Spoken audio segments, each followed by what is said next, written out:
Kailan mo na-realize na parang, ay, this is the one for me? Inabutan kasi yung panliligaw niya ng pandemic. Ay, oo nga, no, kung 2020. Oo. 2018 tas 2020. Parang ang nangyari kasi dun sa 2019, 2018, sobrang thrice a year ko lang siya nakikita. Kasi Ah, busy ako. oo. So And, wala akong mabigay na schedule sa kanya. parang Oo. ano, no, parang taping, wala akong mabigay na schedule sa kanila eh. Hindi naman sa kasi priority ko talaga yung work ko and yung daughter ko.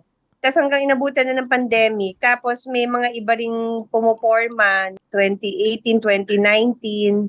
Tapos hanggang nawala na sila nung pandemic, siya na lang natira. Sabi ko persistent talaga 'to. Matira matibay. Oo, persistent siya talaga. And then sabi ko, naku mukhang seryoso 'to. 'Pag baka alam mo yung pakakasalan na ako nito 'pag sinagot ko siya.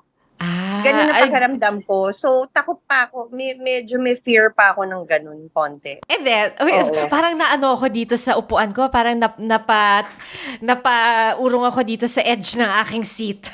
Kasi hindi naman ako nagpa-cute na siyempre may anak na ako, eh. Kaya lang, for me kasi if you have a daughter na, parang every move, every decision na you will make, talagang dapat pag-isipan mo. Mhm. Kasi sabi ko after the failed relationship dun sa father ng daughter ko, sabi ko, gusto ko yung next na magiging boyfriend ko mapapangasawa ko. Dapat yun talaga. That's my choice. Ang gusto ko lang kasi, ayoko yung marami akong ipapakilala sa anak ko.